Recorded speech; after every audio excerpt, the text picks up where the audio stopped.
ایک غریب آدمی بدو رات کے وقت وہ کہیں بیچارہ صبح سے چلا تھا، مدینے پہنچتے اسے رات ہو گئی. اس نے ڈرتے ہوئے نا خیمہ بار لگا لیا. جہاں رات ہوئی نا آدھی رات کو 1-2 بجے سمجھ لے پہنچا مدینے، تو اس نے باہر نے خیمہ لگا لیا. بیوی اس کی امید سے تھی، بچے کی ولادت کا وقت قریب آ گیا، بیمار ہو گئی. اس نے خیمہ لگایا، بیوی اندر ہے. حضرت عمر فاروق گشت پہ تھے رات کو، ساتھ ایک غلام تھا. حضرت عمر فاروق رضی اللہ تعالیٰ عنہ کہنے لگے وہ آگ جل رہی ہے تھوڑی سی، پتہ کرو کون ہے. تو آپ کا غلام پتہ کرنے گیا تو بدو نے ڈانٹ دیا، کہنے لگے جاؤ تمہیں کیوں بتاؤں.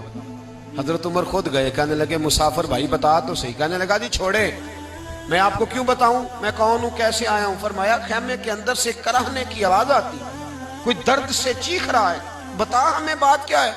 کہنے لگا جی میں فلاں بستی فلاں علاقے کا ایک غریب ہوں، امیر المومنین عمر فاروق سے ملنے آیا ہوں، اور رات ہو گئی ہے تو یہاں خیمہ لگایا ہے، صبح میں ان سے مل کے چلا جاؤں گا.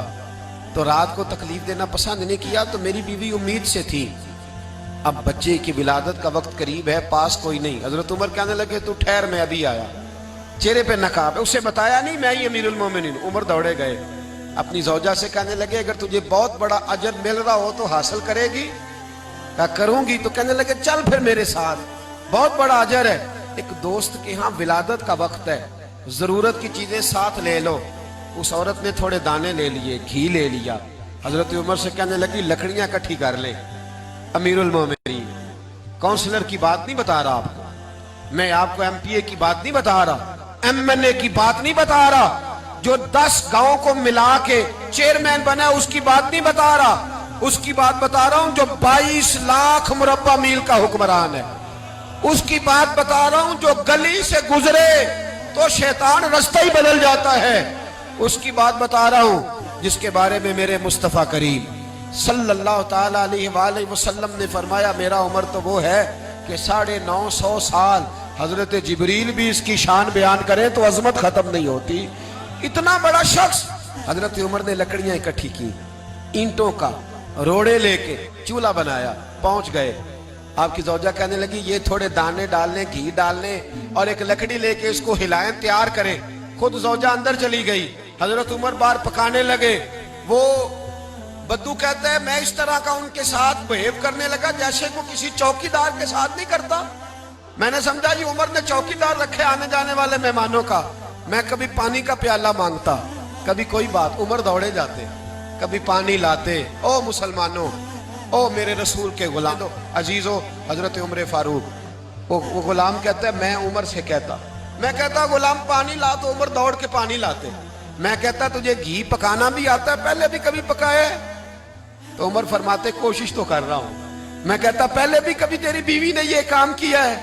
تو حضرت عمر کہنے لگے مجھے یاد نہیں، پوچھ کے بتاؤں گا. کہتے ہیں کیا رنگ تھا، کیا انداز تھا، کیا مصطفیٰ کی تربیت تھی، کیا انداز حضور نے سکھائے غلاموں کو. یہ کس طرح کا امیر ہے کہ یہ ہنڈیا پکا رہا ہے، پھونکے مار رہا ہے ایک غریب کے لیے، دیہاتی کے لیے جسے جانتے بھی نہیں. اندر اس شخص کی بیوی کے ہاں بیٹا پیدا ہوا تو حضرت عمر کی بیوی اندر سے بول کے کہنے لگی امیر المومنین مبارک ہو، آپ کے دوست کے ہاں بیٹا پیدا ہوا ہے. جب کہا نا امیر المومنین مبارک ہو تو وہ شخص کہتا ہے میرے ہاتھ کانپنے لگے اور میں اس طرح دوڑا کہ میری پگڑی گر گئی. میں دوڑا تو عمر نے بلایا، کہا کدھر جاتے ہو؟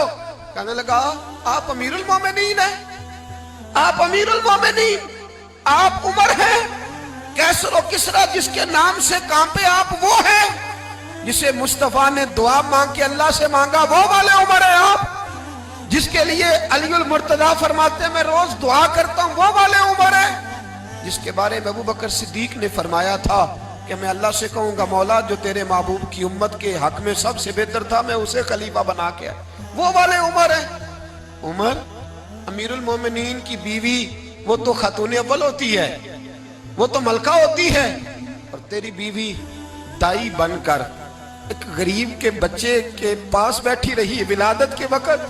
عمر امیر المومنین ہو کے تیری داڑھی ساری دھومے سے بھر گئی تو ڈیوٹی کرتا رہا. تو سیدنا عمر رو پڑے اور اس بدو کو سینے سے لگا کے کہنے لگے تجھے پتہ نہیں تو کہاں آیا ہے؟ اس شہر کا پتہ ہے؟ اس نے کہا حضور کہاں ہے؟ فرمایا یہ میرے نبی کا مدینہ ہے، یہ مصطفیٰ کا مدینہ ہے، یہاں امیروں کا استقبال نہیں ہوتا، یہاں غریبوں کے استقبال ہوتے۔